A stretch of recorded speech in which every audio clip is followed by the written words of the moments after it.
அண்ணா நீங்க தானே கேட்கணும்.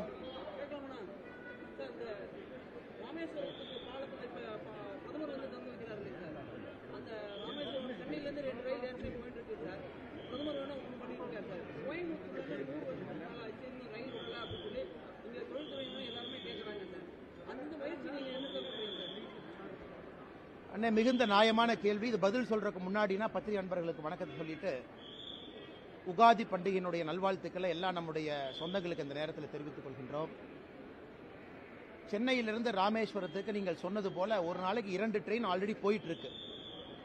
இந்த 3வது ட்ரெயின் என்ன பண்ணுதுங்கன்னா போகாத இடத்தை கனெக்ட் பண்ணுது. திருவாரூர், திருத்துறைப்பூண்டி, பட்டுக்கோட்டை அதெல்லாமே ரொம்ப அன்சர்வ்டு ஏரியா. இந்தியன் ரயில்வேவை பொறுத்த வரைக்கும் அந்த பகுதி மக்களுக்கு ட்ரெயின் கனெக்ஷன் இல்லை. அந்த 3வது ட்ரெயின் பார்த்தீங்கன்னா திருவாரூர், திருத்துறைப்பூண்டி, பட்டுக்கோட்டை இது 3வது வழி. 3 ட்ரெயினுமே 3 வழி. ஆனால் எங்களுடைய பெரிய மகிழ்ச்சி என்னன்னா திருவாரூர்ல பல ஆண்டு காலமாக கேட்டுட்டு இருக்கிறாங்க. இன்னைக்கு இந்த 3வது ட்ரெயின் சென்னையிலிருந்து ராமேஸ்வரம் போகும்பொழுது மக்களுக்கு சென்னை கனெக்டிவிட்டியா இருக்கட்டும், டெல்டா பகுதி கனெக்டிவிட்டி எல்லாத்தையும் கொடுக்குதுங்கண்ணா. நாம் இந்த ட்ரெயின் எப்ப அமைச்சர் ஒத்துக்கிட்டாங்களோ டெல்லியிலேயே கோரிக்கை வச்சுட்டு வந்துட்டோம்.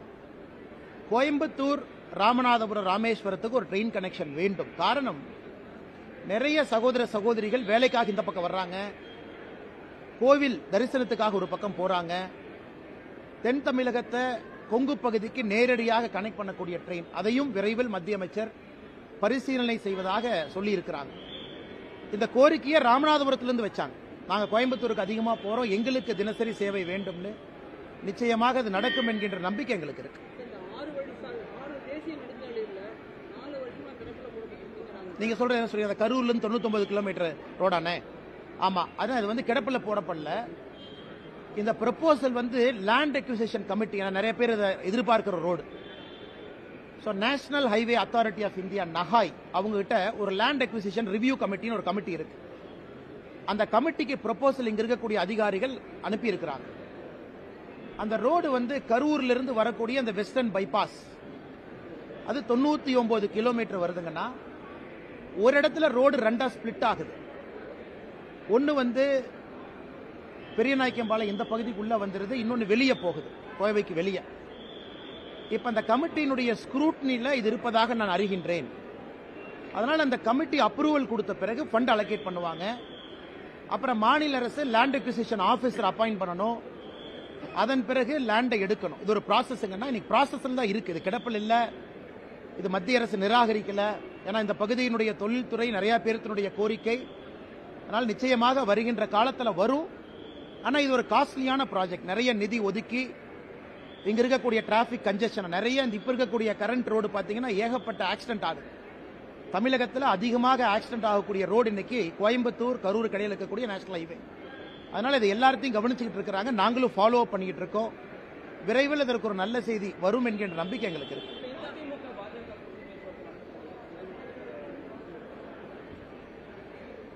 அதை பற்றி நான் எதுவும் பேச விரும்பலீங்கன்னா, காரணம்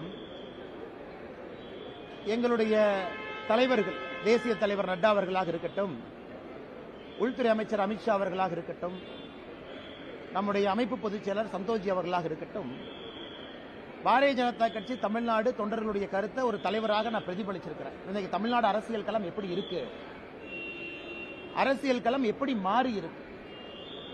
ஒரு இந்தியா டுடே அப்ரூவல் ரேட்டிங், அந்த சி ஓட்டர் சர்வே ஒன்று போட்டாங்க. அந்த சி ஓட்டர்ல ஒரு மாநிலத்தினுடைய முதலமைச்சருடைய அப்ரூவல் ரேட்டிங் வெறும் 27% இருக்கு. வெறும் 27%. இந்தியாவில் ஒரு மாநிலத்தினுடைய எவ்வளவு மோசமான முதலமைச்சராக இருந்தாலும் ஒரு 40-43% இருப்பாங்க. நல்ல முதலமைச்சராக இருந்தால் 65% போவாங்க. ஒரு மாநிலத்தினுடைய முதலமைச்சருடைய அப்ரூவல் ரேட்டிங் 27%. அதாவது 4ல் ஒருத்தர், 4ல் 3 பேர் வேண்டாங்கிறாங்க, 4ல் ஒருத்தர் தான் வேணுங்கிறாங்க. அது எங்களுடைய கள ஆய்வும் கூட அதே தான் சொல்லுது. அதே நேரத்தில் தமிழகத்தில் பிரதான கட்சிகள் எப்படி இருக்கிறாங்க, பாரதிய ஜனதா கட்சி, தேசிய ஜனநாயக கூட்டணி, நம்மோடு இருக்கக்கூடிய அண்ணன் டிடிவி தினகரன் அவர்களாக இருக்கட்டும், அண்ணன் ஓபிஎஸ் அவர்களாக இருக்கட்டும், தென் தமிழகத்தினுடைய சூழ்நிலை எப்படி. தமிழகத்தை பொறுத்த வரைக்கும் எல்லா ஜோனும் ஒரே மாதிரி மக்கள் ஓட்டு போட மாட்டாங்க. தென் தமிழகம் வேறு, வாக்கு செலுத்துவதிலே கொங்கு பகுதி வேறு, மத்திய மண்டலம் வேறு, டெல்டா பகுதி வேறு, சென்னை சுத்தி இருக்கக்கூடிய 36 தொகுதிகள் வேறு. ஏன்னா நீங்க தென் தமிழ் எடுத்தீங்கன்னா மதுரை கீழே 60 தொகுதிங்கன்னா 60 தொகுதியினுடைய பெர்ஃபார்மன்ஸ் வேற மாதிரி இருக்கு. கொங்கு பகுதி 54 தொகுதி, நீங்க தருமபுரி கிருஷ்ணகிரி இணைச்சுக்கிட்டீங்கன்னா 54 தொகுதி, 60 54 பாத்தீங்கன்னா 114, சென்னையினுடைய 36 அதையும் சேர்த்துனீங்கன்னா 150. இந்த மூன்றினுடைய தன்மை என்ன? மிச்சம் இருக்கக்கூடிய 84 தொகுதிகள் வட தமிழகமா இருக்கட்டும், மத்திய மண்டலமா இருக்கட்டும். அதனால இது எல்லாத்தையும் யோசிக்கணுங்கன்னா, ஒரு கட்சி தமிழ்நாட்டில் ஜெயிக்கணும்னா 5 மண்டலத்தில் 3 மண்டலத்தை அந்த கட்சி ஜெயிக்கணும். ஒரு கூட்டணியோ கட்சியோ தமிழகத்தில் ஆட்சி களத்துக்கு வர்றாங்கன்னா இந்த 5 மண்டலத்தில் 3 மண்டலத்தை ஜெயிக்காம யாரும் ஆட்சிக்கு வரவே முடியாது. தென் தமிழகத்தையும் ஜெயிச்சு, கொங்கையும் ஜெயிச்சு, சென்னை உட்பட வேற எல்லா பகுதியிலையும் 3 குறைந்தபட்சம் ஜெயிக்கணும். ஸ்வீப் வரணும். 180 190 சீட் நீங்க அடிக்கணும். 234க்குன்னா 4 ஜெயிக்கணும். எனக்கு தமிழகத்தில் பத்திரிகை நண்பர்கள் நீங்களா இருக்கிறீங்க. அந்த சூழ்நிலை எப்படி இருக்குன்னு உங்களுக்கும் தெரியும், எனக்கும் தெரியும். அதனால என்னுடைய வேலை இந்த கட்சியினுடைய தலைவனாக, தொண்டனாக, இது எல்லாத்தையும் மைக்ரோ லெவல் அனாலிசிஸ். நான் எப்பவுமே மேம்போக்கா பேச முடியாது. நான் பத்திரிகையில பேசுறது வேணுங்கண்ணா. எங்களுடைய தலைவர்களுக்கு நான் ஒரு பிரீஃபிங் கொடுக்குறேன் அப்படின்னா மைக்ரோவா போகணும். 234 தொகுதி தன்மை எப்படி, ஜாதிகளுடைய திங்கிங் எப்படி இருக்காங்க, ஜாதிகள் வேண்டாம் என்று நினைக்கின்றோம். ஆனா ஓட்டிங் பேட்டர்ன்ல இன்னைக்கு ஜாதிகள் ஒரு முக்கிய பங்கு வகிக்கிறாங்க. அவங்க எப்படி யோசிக்கிறாங்க, தலைவர்கள் எப்படி பார்க்கறாங்க, தமிழ்நாட்டினுடைய பொருளாதார சூழ்நிலை மக்கள் ஓட்டு செலுத்துவதில் மாற்றத்தை ஏற்படுத்துதா? குறிப்பா தென் தமிழகத்தை எடுத்துங்க. தண்ணி இல்ல, பெரிய பிரச்சனை. விவசாயம் நலிவடைந்திருக்கு, தொழில்துறை வளர்ச்சி இல்லை. அவங்க எப்படி பார்க்கறாங்க? அதனால நான் என்ன பேசுனேன் அப்படிங்கறத நான் பத்திரிகை நண்பர்கள்ட்ட சொன்னா தவறா போயிருங்கன்னா, ரொம்ப டீடைல்டாக, ஆழமாக, ஆதாரத்தின் அடிப்படையில் எப்படி தமிழ்நாடு இருக்கின்றது, எப்படி செல்ல வேண்டும், மக்களுடைய நலன் எப்படி இருக்கணுங்கிறத நாங்க பேசியிருக்கோம். அதனால் கூட்டணியை பற்றி எந்த வார்த்தையும் நான் பேச விரும்பல. அது நம்முடைய உள்துறை அமைச்சர் அமித்ஷா அவர்கள் நேற்று முன்தினம் டைம்ஸ் நவ் சம்மிட் டெல்லியில பேசியிருந்தாங்க. நீங்க அதை பார்த்தீங்க. அதனால அவருடைய கருத்தை, இந்த விஷயத்தை பொறுத்தவரை இறுதி கருத்தாக நீங்க எடுத்துக்கங்க. என்னை பொறுத்தவரை தமிழகம் நன்றாக இருக்கணும், மக்கள் நல்லா இருக்கணும். அதே நேரத்தில் பாரதிய ஜனதா கட்சியினுடைய வளர்ச்சி தங்குதடை என்று இருக்கணும் அப்படிங்கிறது நான் ரொம்ப தெள்ள தெளிவா இருக்கேன். எனக்கு எந்த ஒரு தலைவரின் மீதோ எந்த ஒரு கட்சியின் மீதோ கோபம் கிடையாது, யாருக்கும் எதிரானவன் கிடையாது. பாரதிய ஜனதா கட்சியினுடைய வளர்ச்சி எனக்கு முதன்மை, தமிழகத்தினுடைய நலன் அதைவிட முதன்மை. அதனால பொறுத்திருந்து பாருங்க. நான் ஏற்கனவே என்னுடைய ஸ்டாண்டை பொறுத்த வரைக்கும் எப்பொழுதுமே நான் ஓப்பனாக தான் இருந்திருக்கேன், அதில் எந்த மாற்று கருத்தும் இல்லை. நான் டெல்லியில பேசும்பொழுது தொண்டனாக பணியாற்றவும் தயார் என்கின்ற வார்த்தையும் பயன்படுத்திருக்கேன். அதனுடைய பொருளையும் நீங்க நல்லா உணர்ந்துக்குங்க. ஆனால் அண்ணாமலை அரசியலுக்கு வந்திருப்பது பவருக்காக கிடையாது. அண்ணாமலை அரசியலுக்கு வந்திருப்பது தமிழகத்திலே ஒரு மாற்றத்தை ஏற்படுத்த வேண்டும் என்பதற்காகத்தான். நான் ஆகஸ்ட் 25, 2020 பாரதிய ஜனதா கட்சி டெல்லியில இணைஞ்சேன். அன்றிலிருந்து இன்று வரை என்னுடைய எண்ணத்தில் ஒரு சிறு பிசிறு கூட கிடையாது. எதற்காக அரசியலுக்கு வந்தேன் என்பதை 5 ஆண்டு கழித்தும் கூட இன்னைக்கும் அதே உணர்வோடு உங்களோடு நின்று கொண்டிருக்கின்றேன். அதனால் கூட்டணி பற்றி விரைவில் நீங்க பார்ப்பீங்க. தமிழ்நாடு பாரதிய ஜனதா கட்சியினுடைய தலைவர் எப்படி இருக்கணும் அதையும் விரைவில் பார்ப்பீங்க. என்னுடைய கடமை, ஒரு கட்சி முடிவெடுக்கும் பொழுது அக்யூரேட் ஃபீட்பேக், நடுநிலைமையாக, என்னை சார்ந்தோ இன்னொருவரை சார்ந்தோ இல்லாம பெர்ஃபெக்ட் அக்யூரேட் ஃபீட்பேக் கொடுத்தா கட்சியினுடைய தலைவர்கள் சரியான முடிவெடுப்பாங்க. அதான் என்னுடைய நோக்கம். அதை டெல்லியிலே நான் செய்துவிட்டு வந்திருப்பதாக நான் எனக்கு நானே சொல்லிக் கொள்கின்றேன். அதுக்கப்புறம் தலைவர்கள் எல்லா சூழ்நிலையும் பார்த்து முடிவெடுப்பாங்க.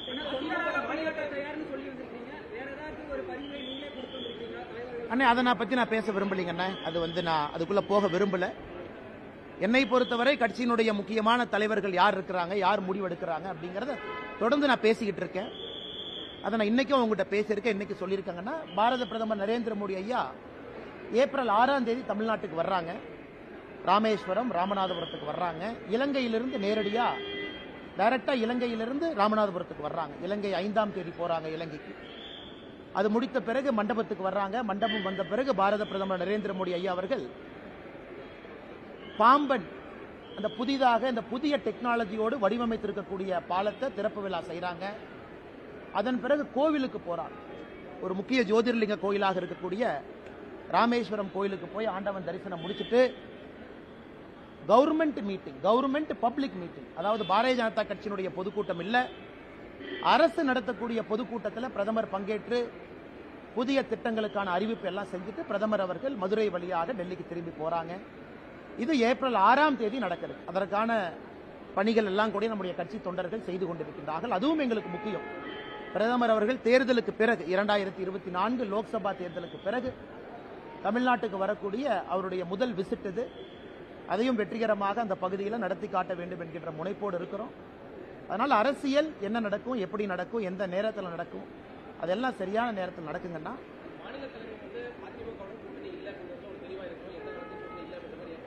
அண்ணா ஒரு நிமிஷங்கண்ணா, அண்ணா ஒரு நிமிஷம். நீங்க என்னைய பாப்பீங்கண்ணா, வருங்காலத்தில் நீ பாப்பீங்க. எதையும் மாற்றி பேசுவோன்னு அந்த அண்ணாமலை அல்ல, நீங்க பாப்பீங்க. அண்ணாமலையை பொறுத்தவரை ஆகஸ்ட் 25, 2020 எதற்காக அரசியலுக்கு வந்தனோ அந்த வெறியும் அந்த பசியும் அந்த நெருப்பும் உள்ள எரிஞ்சுக்கிட்டு இருக்கு. அதே நேரத்தில் கட்சி முதன்மையானது. இந்த கட்சியில் நான் ஒரு தொண்டன். இந்த கட்சி முதன்மையானது. இந்தியாவுடைய அரசியல் சரித்திரத்தை பார்க்கும்பொழுது பாரதிய ஜனதா கட்சியை பொறுத்தவரை நிறைய இடத்துல நாம் முடிவுகள் எடுத்திருக்கின்றோம். எல்லா முடிவுகளும் ஒரு தொலைநோக்கு பார்வையோட தான் நம்ம முடிவு எடுத்திருக்கோம். அதனால் என்னை பொறுத்தவரை நான் தெளிவாக இருக்கின்றேன். நான் ஏற்கனவே உங்களுக்கு நிறைய பேசிட்டேன் டெல்லியில். என்னால யாருக்கும் பிரச்சனை வராது. அதே நேரத்தில் மாத்தி மாத்தி பேசுறவன் அண்ணாமலை கிடையாது. அண்ணா போன வருஷம் அப்படி சொன்னீங்க, இந்த வருஷம் இப்படி சொன்னீங்க, 2025 ஜூன்ல அப்படி சொல்லுவீங்களா? என்னுடைய ஸ்டாண்ட் எப்பவுமே ஒண்ணுதாங்க. தமிழ்நாடு முதன்மையா இருக்கணும், பாரதிய ஜனதா கட்சியினுடைய வளர்ச்சி இருக்கணும். அதுல என்னுடைய தனிப்பட்ட வளர்ச்சியோ இன்னொருடைய வளர்ச்சி முக்கியம் கிடையாது. அதனால வருகின்ற காலத்தில் நீங்க பாப்பீங்க என்னுடைய ஸ்டாண்ட் எப்பவுமே கன்சிஸ்டன்ட்.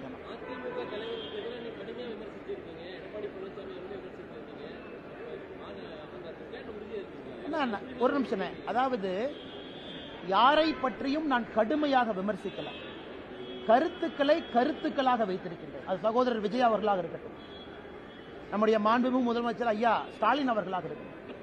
நான் இந்தியா ஃபுல்லா பிரச்சாரத்துக்கு போறேன். நவீன் பட்நாயக் அவர்கள் ஒரிசாலிருந்து, கர்நாடகாவிலிருந்து, ஆந்திராவிலிருந்து, டெல்லி அரவிந்த் கெஜ்ரிவால் அவர்களிருந்து எல்லா மாநிலத்திற்கும் கிட்டத்தட்ட 13 மாநிலத்தில் இந்த 3 ஆண்டுகள் நான் பிரச்சாரம் பண்ணியிருக்கேன். 13 மாநிலத்தில் எல்லா இடத்திலும் கூட எனக்கு தனிப்பட்ட விருப்பு வெறுப்பா? எனக்கும் அரவிந்த் கெஜ்ரிவால் அவர்களுக்கும் பங்காளி சண்டையா? கருத்துக்களை கருத்துக்களாக எதிர்கொண்டிருக்கின்றேன். கருத்துக்களை கதிர்க்களாக எதிர்கொள்ளணும். ஏன்னா ஐடியாலஜிக்கலி நம்ம ஸ்டாண்டு வேற வேற ஸ்டாண்டா இருக்கு. அது மாற்று வேறு மாநில அரசியலாக இருக்கட்டும், தமிழகத்தினுடைய அரசியலாக இருக்கட்டும், எங்களுடைய கருத்துக்களை சில இடத்துல வலிமையாக சொல்ல வேண்டி இருக்கு. அதுதான் பண்ணியிருக்கேன். அதனால கடுமையாக விமர்சிச்சாங்க அப்படிங்கிற வார்த்தையை வழங்கன்னா கருத்துக்களை கருத்துக்களாக எதிர்கொண்டிருக்கின்றேன். வருகின்ற காலத்தில் நீங்க பாப்பீங்க என்னுடைய ஸ்டாண்டில் எந்த மாற்றமும் இல்லையே. அண்ணே, நான் யாருடைய தனிப்பட்ட இதை பத்தி நான் கருத்து சொல்ல விரும்பலீங்கன்னா, அந்தந்த தலைவர்களை எப்படி பார்க்கறாங்க அப்படிங்கறத அவங்க பிரதிபலிக்கிறாங்க.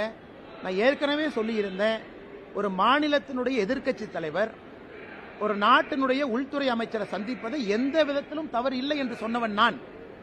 இன்னைக்கு தமிழ்நாட்டிலிருந்து பிளைட்ல யார் ஏறினாலும் டெல்லிக்கு தான் வர்றாங்க, பாரதிய ஜனதா கட்சி தலைவர்களை தான் பார்க்கறாங்க அப்படின்னு மீடியால நிறைய யூகம் எழுதுறீங்க. அண்ணன் செங்கோட்டையன் அவர்கள், மதிப்புக்குரிய அண்ணன் செங்கோட்டையன் அவர்களுடைய பயணம், அதுல யூகத்தை எழுதுறீங்க. பாரதிய ஜனதா கட்சியை பொறுத்தவரை திரைமறைவில் யாரையும் சந்தித்து பேச வேண்டிய அவசியம் பாரதிய ஜனதா கட்சிக்கு இல்லை. நாங்க எப்பொழுதுமே வெளிப்படையாத்தான் இருக்கிறோம். காங்கிரஸ் போல டெல்லியில் அமர்ந்து தமிழ்நாட்டினுடைய அரசியலை பாரதிய ஜனதா கட்சி எப்பொழுதும் கட்டுப்படுத்தாது. அது பாரதிய ஜனதா கட்சியினுடைய சரித்திரமே சாட்சி. அதனால மீடியால வரக்கூடிய யூகங்களுக்கு நான் பதில் சொன்னா அது தவறா போயிருங்க.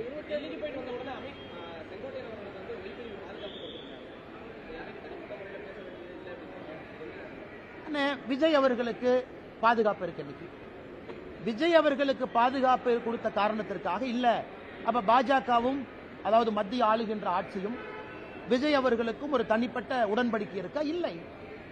அவர் பாரதிய ஜனதா கட்சியின் மீது ஆக்ரோஷமான கருத்துக்களை வைக்கிறாரு, பதிலுக்கு நாங்க வைக்கிறோம். அதனால இந்த செக்யூரிட்டிக்குள்ள நான் போக விரும்பலீங்க. நான் எல்லாருக்குமே தமிழ்நாட்டினுடைய சரித்திரத்தை பாருங்க. நமக்கு நேர் எதிர்கட்சிகளாக இருந்தவங்களுக்கு முதல்ல என்எஸ்ஜிஎல் இருந்துச்சு, நேஷனல் செக்யூரிட்டி கார்டு. இப்ப அது சிஆர்பிஎஃப் மாறிடுச்சுங்க. நம்மை பொறுத்தவரை மாநில அரசு ஒருத்தருக்கு செக்யூரிட்டி கொடுக்க தவறும் பொழுது மத்திய அரசு ஸ்டெப் இன் பண்றாங்க. அப்படித்தான் நான் பாக்குறேங்க. மாநில அரசினுடைய ஸ்டேட் செக்யூரிட்டி கேட்டகரைசேஷன் கமிட்டி ஒன்று இருக்கு, ஏடிஜி இன்ட் லா அண்ட் ஆர்டர்லாம் அதில் இருக்காங்க. அவர்கள் முறையாக கொடுக்கும் பொழுது அதுல எங்கேயுமே விருப்பு வெறுப்பு இருக்கக்கூடாதுன்னு நினைக்கிறோம். அதனால மத்திய அரசு யாராச்சும் ஒருத்தர் கொடுக்கறாங்க, அதுல ஒரு அரசியல் காரணம் அப்படின்னு யாராச்சும் கற்பிக்க நினைத்தால் அதை நான் இந்த நேரத்தில் மறுக்கிறேன்.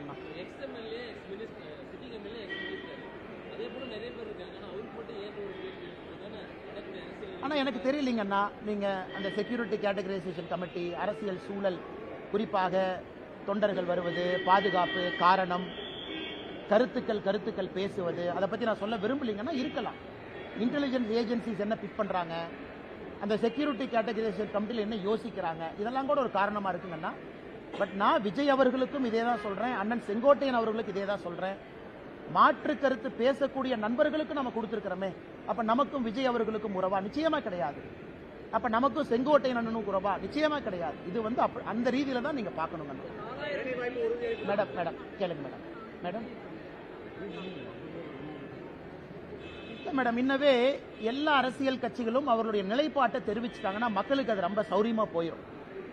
சகோதரர் விஜய் அவர்களாக இருந்தாலும் கூட அரசியல் எதுக்கு வந்திருக்காங்க, யாரை எதிர்க்கிறாங்க, என்ன காரணத்துக்கு இங்கே அரசியல் பண்றாங்க, அந்த நிலைப்பாட்டை தெரிவிக்கணும். அதனால் சகோதரர் அவர்கள் நிலைப்பாட்டை, விஜய் அவர்கள் நிலைப்பாட்டை தெரிவிச்சுக்கிறாங்க, நான் வரவேற்கிறேன், நோ ப்ராப்ளம். இதுக்கு தான் அரசியல் வந்திருக்கேன். பட் நாங்க திமுகவையும் எதிர்க்கின்றோம், இப்படித்தான் எதிர்க்கிறோம். அதாவது திமுகவை எதிர்க்கும் பொழுது பாரதிய ஜனதா கட்சியினுடைய கொள்கையும் திமுக கொள்கையும் 1008 வித்தியாசம் இருக்கு.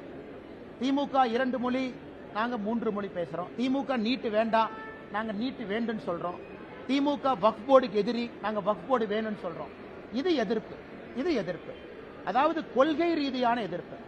அதனால இன்னைக்கு மக்கள் அரசியல் கட்சிகளை பார்ப்பாங்க, வெறுமனே எதிர்க்கிறீங்களா, பேச்சுக்காக எதிர்க்கிறீங்களா, இல்ல எதிர்க்கிறீங்கன்னா உங்களுடைய கொள்கை அடிப்படையிலே மாறுபட்ட கொள்கையா, இது மக்கள் பார்ப்பாங்க. இன்னைக்கு பாரதிய ஜனதா கட்சியினுடைய எதிர்ப்பு என்பது அடிப்படையிலே மாறுபட்ட கொள்கையோடு திராவிட முன்னேற்ற கழகத்தை நாம் எதிர்த்துக் கொண்டிருக்கிறோம்.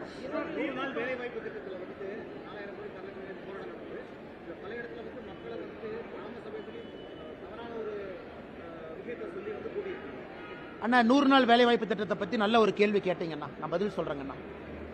அண்ணா தமிழ்நாட்டை பொறுத்த வரைக்கும் சில டீடைல்ஸ் நான் கொடுக்குறேங்கண்ணா, நல்லா எழுதி வச்சுக்கங்கண்ணா. எந்த அளவுக்கு ஃப்ராடுத்தனம் இங்க இருக்கக்கூடிய திராவிட முன்னேற்ற கழகத்தினுடைய ஆட்சியாளர்கள் செய்யறாங்க அப்படிங்கறத, எந்த அளவுக்கு ஃப்ராடுத்தனம் பண்றாங்க நீங்க பார்க்கணுங்கண்ணா. ஆனா அதாவது நான் சொல்றது நல்லா கேட்டுக்கண்ணா, தமிழ்நாட்டை வர பின்தங்கிய மாநிலங்கள் இந்தியாவில் நிறைய இருக்குங்கண்ணா. தமிழ்நாட்டை விட கிராமப்புற மாநிலங்கள் நிறைய இருக்குங்கண்ணா. தமிழ்நாட்டை விட கிராமப்புற மாநிலங்கள். இன்னைக்கு இந்த 100 நாள் வேலை வாய்ப்பு திட்டம் நாம ஆட்சிக்கு வந்த பிறகு எல்லா மாநிலங்களுக்கும் கொடுத்திருக்கக்கூடிய நிதி நான் படிக்கிறேங்கண்ணா. ஆந்திராவை பொறுத்த வரைக்கும், ஆந்திர பிரதேச பொறுத்த வரைக்கும் 2021-22 மேடம் நான் சர்க்குலேட் பண்றேன், நீங்க நோட்ஸ் பெருசா எடுக்க வேண்டாம், உங்களுக்கு அந்த டேட்டா கைக்கு வந்துடும். 21-22, 22-23, 23-24, 24-25 4 வருஷங்கண்ணா. 4 ஆண்டுகள் ஆந்திராவுக்கு மொத்தமாக நாம் கொடுத்திருப்பது 30,063 கோடி. பீகார் தமிழ்நாட்டை விட பின்தங்கிய மாநிலம், கிராம பகுதிகள் அதிகமா இருக்கக்கூடிய மாநிலம். பீகாருக்கு 4 ஆண்டுகள் நாம் கொடுத்திருப்பது 24,726 கோடி. குஜராத் 4 ஆண்டுகள்ல 100 நாள் வேலைவாய்ப்பு திட்டம் குஜராத் நல்லா கவனிச்சுக்கங்கண்ணா. குஜராத்துக்கு நாம் கொடுத்திருப்பது வெறும் 6,613 கோடி. கர்நாடகா பிஜேபி அரசு இடையில் இருந்தாங்க, 4 ஆண்டுகளுக்கு நாம் கொடுத்திருப்பது 23,226 கோடி. கேரளாவிற்கு 13,000 கோடி. மத்திய பிரதேஷ் தமிழ்நாட்டை விட பின்தங்கிய மாநிலம் 26,000 கோடி. ஒரிசா 18,000 கோடி. ராஜஸ்தான் 35,000 கோடி. தமிழ்நாட்டை விட 4 மடங்கு மக்கள் தொகை, தமிழ்நாட்டை விட அதிகமான கிராமங்கள் இருக்கக்கூடிய உத்தரப்பிரதேஷ்க்கு நம்ம 4 ஆண்டுகளில் கொடுத்தது 38,000 கோடி. இந்தியாவில் அதிகமாக 100 நாள் வேலை வாய்ப்பு திட்டம் நாம் கொடுத்த நிதி இந்திய அரசியல் சரித்திரத்தில் தமிழ்நாடு. கடந்த 4 ஆண்டுகளில் 39,333 கோடி ரூபாய். யூபி தமிழ்நாட்டை விட 3 மடங்கு மக்கள் தொகை அதிகம், தமிழ்நாட்டை விட கிராமம் அதிகம். அவங்க நடத்தாத 100 நாள் வேலைவாய்ப்பு திட்டத்தை அவன் நடத்திட்டு இருக்கா. கதை விட்டுட்டு சுத்துறாங்களா? அப்ப யாரு பேர்ல நீ போலி கணக்கு எழுதுற? யூபியில 23 கோடி மக்கள், 24 கோடி. யூபியில 38,687 கோடி. தமிழ்நாட்டில் 8.5 கோடி மக்கள் தொகை. தமிழ்நாட்டில் எவ்வளவு காசு வாங்கியிருக்காங்க? 39,338 கோடி. இதை கனிமொழி அக்கா பார்லிமெண்ட்ல பேச மாட்டாங்களா? நான் டேட்டா உங்களுக்கு இப்ப முடிச்சோன்னே கொடுக்கிறேன், டேபிள் போட்டு. அது மட்டும் இல்லைங்கன்னா, தமிழ்நாட்டுக்கு கொடுத்திருக்கக்கூடிய 100 நாள் வேலைவாய்ப்பு திட்டத்தினுடைய நிதி என்பது மகாராஷ்டிரா, தெலங்கானா, சத்தீஸ்கர் 3 மாநிலத்தை சேர்த்துனாலும் தமிழ்நாட்டினுடைய நிதியை விட குறைவா வாங்கியிருக்கிறாங்க. என்ன நியாயம் இது? அதுக்கு அடுத்தது பாருங்க, மொத்த கிராம பகுதி மக்கள் தொகை அக்கா கேட்பாங்க, இந்து அக்கா, அண்ணா நீங்க இப்படிலாம் சொல்லக்கூடாது, கிராம பகுதி ப்ரொபோஷனேட் சொல்லுங்க. ஆந்திரால கிராம பகுதி மக்கள் தொகை பீகார்ல 9%, மத்திய பிரதேசல 5%, உத்தரப்பிரதேசல 15%, தமிழ்நாட்டில் 3.7 கோடி, 8.5 கோடியில 3.7 கோடி, உத்தரப்பிரதேசல 23 கோடியில 15 கோடி கிராமப்புறம்.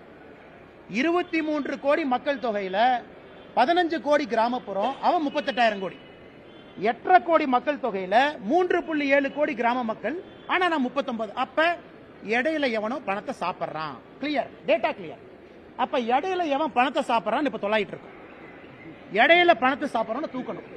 இந்த போலி கணக்கு, வராதவங்க பேர்ல கணக்கு, திமுக கூட்டத்துக்கு குரூப்பா கூட்டிட்டு போய் கணக்கு, அதெல்லாம் 100 நாள் வேலை வாய்ப்பு திட்டம், பஸ்ல கூட்டிட்டு போறது, அதெல்லாம் மாட்டி டாஸ்மார்க் ஊழலை விட மிகப்பெரிய ஊழலாக தமிழ்நாட்டில் 100 நாள் வேலை வாய்ப்பு திட்டம் மிகப்பெரிய ஊழலா இருக்கு. ஆனா இதுல திமுகவுடைய பஞ்சாயத்து பிரசிடென்ட் ஜெயிலுக்கு போவான். அவங்க எல்லாம் கட்டி வைக்கணும்னா திகார் மாதிரி 4 ஜெயில் கட்டணும். கோயம்புத்தூர் பஞ்சாயத்து பிரசிடென்ட்ல இதுல ஏறு, இந்த ராமநாதபுரத்துக்காரன்லாம் இதுல போ, இந்த பக்கமெல்லாம் இங்க போ, சென்னைக்காரன்லாம் இங்க வந்துரு. திமுகவுடைய பஞ்சாயத்து பிரசிடென்ட் எழுதின போலி கணக்கு டாஸ்மார்க் ஊழலை விட பல மடங்கு இந்த கணக்கு இருக்கும். இந்த டேட்டாவை உங்களுக்கு நான் சமர்ப்பிக்கிறேன், பத்திரிகை நண்பர் பாருங்க. அடுத்தது மேடம் நீங்க சொல்லுங்க, இன்னைக்கு 100 நாள் வேலை வாய்ப்பு திட்டத்தில் நம்ம எல்லாருக்குமே புரிதல் இருக்கு. சம்பளம் ஒரு பர்சன்டேஜ், சம்பளம் 1% வேலைக்கான மெட்டீரியல், இது ரெண்டுமே மத்திய அரசு கொடுக்கறாங்க. உதாரணத்துக்கு நான் ஒரு டேங்க் கட்டுறேன் அல்லது ஒரு குளை வெட்டுறேன், 100 ரூபாய் செலவுனா இன்னைக்கு 60-40 இருக்கும். அந்த டேங்க் வெட்டும் பொழுது சம்பளம் எவ்வளவு சதவீதம் கொடுக்கிறோம், டேங்க் வெட்டுறதுக்கான உபகரணங்கள். தமிழ்நாட்டில் இன்னைக்கு நிலுவையில் இருக்கக்கூடிய சம்பளம் 87%. மொத்த காஸ்ட்ல 87% சம்பளம் பாக்கினா அது 60-40 தான் இருக்கணும். அப்ப 87% சம்பளம் பாக்கினா நீ போலி கணக்கு எழுதுற. நீ போலி கணக்கு எழுதுறதுனால வேஜ் பில் அதிகமாகுது, மெட்டீரியல் பில் அதிகமாகல. இதையெல்லாம் நான் மத்திய அரசுக்கு கடிதமாக ஆதாரப்பூர்வமாக ஈரோட்டில் ஒரு பஞ்சாயத்து எடுத்து, ஒரு பஞ்சாயத்தில் மட்டுமே நடக்கக்கூடிய தவறுகளை நான் கடிதம் எழுதிட்டேன். இந்த கேள்வி நீங்க கேட்ட பிறகு ரிலீஸ் பண்ணுங்கிறதுக்காக வெயிட் பண்ணோம். இப்ப ட்விட்டர் பக்கத்துல 1 மணி நேரத்தில் இந்த டேட்டாவை போட்டுறோம். அதனால் எங்களை பொறுத்தவரை மத்திய அரசு ஒரு சிறப்பு அதிகாரிகள் குழுவை போட்டு தமிழ்நாட்டில் 39,000 கோடி ரூபாயும் ஆடிட் பண்ணி, இந்த பெருச்சாளிகள் எவெல்லாம் பணம் திருண்டானோ 4 சிறைச்சாலையை மத்திய அரசுடைய பணத்துல கட்டி, அந்த 4 சிறைச்சாலையை நப்பிட்டு தான் அடுத்த பைசா கொடுக்கணும். நான் சொல்றது கரெக்ட் தானே? இந்த டேட்டாவை பார்த்துட்டு மேடம் என்கிட்ட, அண்ணா நீங்க கொடுத்த டேட்டா தப்பு, 15 கோடி கிராம மக்கள் தொகை, 23 கோடி யூபி, அவன் 38,000 கோடி, 8.5 கோடி மக்கள் தொகையில 3.5 கோடி கிராமப்புறம், நாம 39,000 கோடி. இந்த மாதிரி அல்வாவை எங்கேயாச்சும் இந்தியாவில் பார்த்திருக்கீங்களா? இதை நாங்க பேசக்கூடாதாமா. இதுல அடுத்த கட்ட அல்வா பாருங்க. இதுல கிராம சபையை கூட்டுறாங்க, எல்லாம் கிராம சபைக்கு ஒடியாங்க. சரி, மக்கள் ஏதாவது ஸ்கீம் அனௌன்ஸ் பண்ணுவாங்க போனா மோடிக்கு எதிராக கொடி பிடிங்கிறான். அதுலதான் கிராம சபையில மக்கள் கொந்தளிச்சு எழுந்து, ஏயா 39,000 கோடி அந்த மனுஷன் பணம் கொடுத்திருக்கிறான், நீ பொய் கணக்கு எழுதி அந்த மனுஷன் தெரிஞ்சும் பணம் கொடுத்திருக்கிறான் மக்களுக்கு போட்டுன்னு, அந்த மனுஷனுக்கு எதிராக நீ கொடி பிடிக்க வைக்கிறையான்னு கிராம சபை கூட்டத்தில் திட்டினதுக்கு அப்புறம் துண்டக்கணம் துடிக்கணும் அமைச்சர் எல்லாம் ஓடி இருக்கிறாங்க. அண்ணன் KKSSR ராமச்சந்திரனை பார்த்தேன். அதனால் பத்திரிகை நண்பர்கள்ட்ட அன்பான வேண்டுகோள், இந்த 100 நாள் வேலைவாய்ப்பு திட்டத்தினுடைய ஊழலை பெரிய அளவில் நீங்கள் எடுத்து பேச வேண்டும் என்று தாழ்மையோடு நான் கேட்டுக்கிறேன். ஏன்னா இது ஏழை மக்களுக்கு போற காசு. இதை ஏன் சீரியஸா நான் பேசுறேன், நான் அரசியல் பேசினா கூட இது ஏழை மக்களுக்கு போற காசு. இதை எவனோ இடையில பொய் கணக்கு எழுதி திருடுறான். அதை விடக்கூடாது. என் ட்விட்டர் பக்கத்தில் 1 மணி நேரத்தில் அந்த கணக்கை நான் போடுறேன், நீங்க பார்த்துட்டு அதன் பிறகு நீங்க சமாதானமாகி டிவியில் நீங்க பேசுங்க. தலைவா, ஆமா ICT அது வர்றங்கண்ணே. அதில் கொஞ்சம் அன்பில் மகேஷனுடைய ஒரு பினாமி கம்பெனி அதில் இருக்குங்கண்ணே, ஒரு அண்ணா நகர் கம்பெனி ஒன்று, அதையும் நான் எடுத்திருக்கேங்கண்ணே. இவங்க தான் இந்த CBI ப்ராசிக்யூஷன் சாங்ஷன்லாம் புடுங்கி வச்சிருக்காங்க. உதாரணத்துக்கு சவுக் சங்கர் மேட்டர், அதெல்லாம் கனெக்டட் தான். சவுக் சங்கர் மேட்டர்ல மத்திய அரசனுடைய பணம், நமஸ்தே அப்படிங்கிற ஒரு திட்டம் நம்மளுது, நமஸ்தே திட்டம். யாரெல்லாம் பணியாளர்கள் இருக்கிறாங்க, தூய்மை பணியாளர், அவங்கள ஓனர் ஆக்கக்கூடிய திட்டம். நல்லா புரிஞ்சுக்கணும், தூய்மை பணியாளர்களை ஓனர். ஐயா நீங்க எதுக்கு வேலை பாக்குறீங்க, நான் உங்களுக்கு லோன் கொடுக்குறேன், நீங்க வண்டி வாங்குங்க.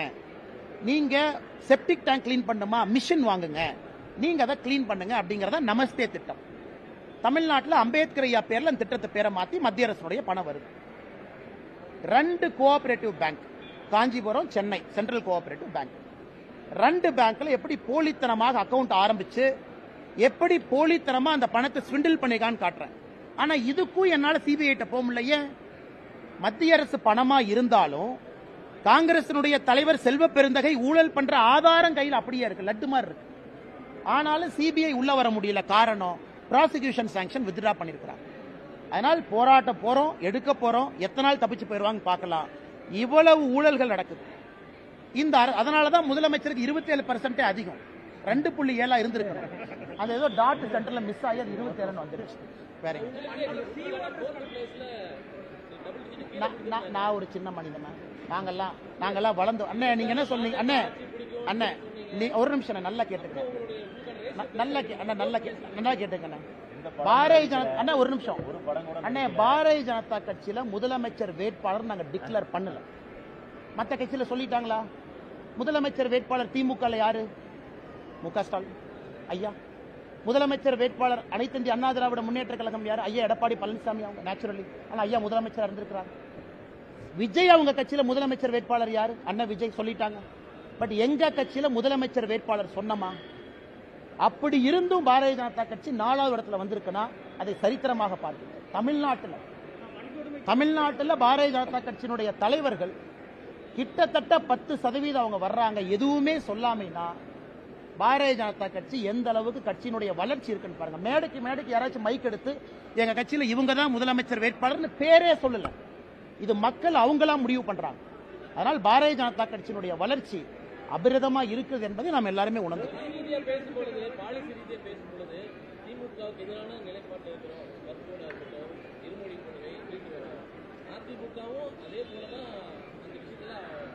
அண்ணா எப்ப கூட்டணி அனௌன்ஸ் பண்றாங்களோ அன்னைக்கு இந்த கேள்வி எல்லாம் கேளுங்க தலைவா. நான் இன்னைக்கு ஊழலை பத்தி பேசிட்டேன், எங்க நிலைப்பாட்டை பத்தி பேசிட்டேன், தமிழ்நாட்டில் பாரதிய ஜனதா கட்சியினுடைய வளர்ச்சியை பத்தி பேசிட்டேன். என்னைக்கு அனௌன்ஸ்மெண்ட் நடக்கும் பொழுது தலைவர்கள்லாம் இருப்பாங்க, நீங்க கண்டிப்பா கேளுங்க தலைவா. நான் வேண்டாம் நான் சொல்றேன், அண்ணாமலையினுடைய ஸ்டாண்டு நான் பேசினது 3 வருஷமா, கேள்வி கேளுங்க நான் பதில் சொல்றேன். நான் எப்போ கன்சிஸ்டன்டா இருந்திருக்கேன். நீங்க தான் கொஞ்ச நாளைக்கு முன்னாடி சொன்னீங்க அதிமுகவை பத்தியும் கடுமையா விமர்சனம் பண்ணீங்களே.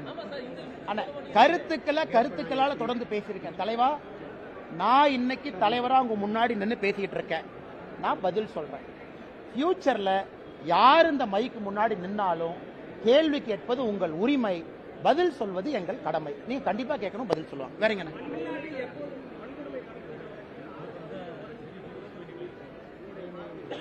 அண்ணே, நம்ம முதலமைச்சரை பொறுத்த வரைக்கும் டேட்டாவை கையில் எடுத்துக்குவார். எந்த பீரியடுக்கு குறைஞ்சிருக்குன்னு பின்னாடியே போவார். சட்டசபையில சட்டம் ஒழுங்கு 2011-12 பாத்தீங்கன்னா சட்டம் ஒழுங்கு குறைஞ்சிருக்குங்கிறார். சரி, நான் கேட்கிறேன், முதலமைச்சர் அவர்களே சட்டம் ஒழுங்குல வெள்ளை அறிக்கை ஏன் கொடுக்கல? நான் தொடர்ந்து சொல்வது 2022ஆம் ஆண்டு, அதுக்கப்புறம் என்சிஆர்பி டேட்டா என்ன வரலீங்க. நானும் பிரஷர் போட்டுட்டு இருக்கேன், தயவு செஞ்சு என்சிஆர்பி டேட்டாவை கொடுங்க. 2022ஆம் ஆண்டு என்சிஆர்பி டேட்டாவை பாத்தீங்கன்னா பெண்கள் குழந்தைகளுக்கு எதிரான குற்றம் தமிழ்நாட்டில் ஒரே ஆண்டுல 8.9% உயர்வு. அதுக்கப்புறம் அபிஷியல் டேட்டாவே இல்ல. அதனால முதலமைச்சர் எந்த டேட்டாவை பார்த்து பேசிட்டு இருக்காருன்னா, எந்த டேட்டாவை பார்த்து ஒரு எம்பி, காங்கிரஸ் எம்பி பார்லிமெண்ட்ல கேட்கறாங்க, என்னையா டேட்டாவே சொல்லின. அமைச்சர் சொல்றாங்க, அண்ணே டேட்டா நான் சொல்ல முடியாது, மாநில அரசு டேட்டா கொடுத்தா தான் நான் கொடுக்க முடியும்.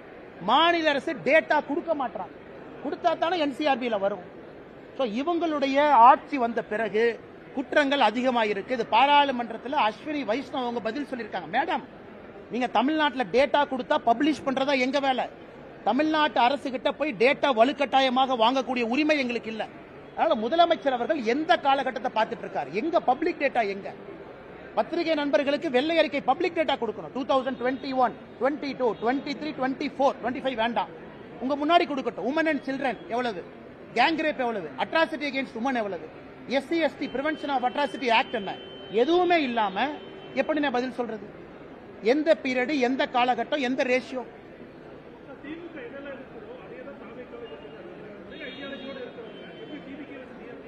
அதான் நான் உங்கள்கிட்ட கேள்வி கேட்டேன். அண்ணன் சீமான் அவர்கள் நான் பாராட்டுறேன். ஏன்னா அவருடைய கொள்கை வேறு, அவர் எதிர்க்கிறார். பாரதிய ஜனதா கட்சியை நானே பாராட்டிக்கிறேன். எங்க கட்சியாக இருந்தாலும் நாங்கெல்லாம் சேர்ந்து பாராட்டுக்கிறோம். ஏன்னா எங்க கொள்கை வேறு, நாங்க எதிர்க்கிறோம். மிச்ச கட்சிகளா ஒரே கொள்கை தானே. நீங்க கேட்டீங்க அண்ணன் டிவிக்கு, அவங்கள ஒரே கொள்கை தானே. ஆனா புதுசா என்ன கொண்டு வர்றாங்கன்னு கேட்கிறேன். அதனாலதான் நாங்க தைரியமா இருக்கிறோம். தேசிய ஜனநாயக கூட்டணி வரக்கூடிய தேர்தலில் பெரிய அளவுல வெற்றி வாய்ப்பை கொண்டு வரும் என்கிற நம்பிக்கை எனக்கு இருக்கு. ஏன்னா முதலமைச்சருடைய அப்ரூவல் ரேட்டிங்கே 27% என்ன. இந்தியாவில் எங்கேயாச்சும் அநியாயம் பார்த்திருக்கீங்களா? அந்த அநியாயம்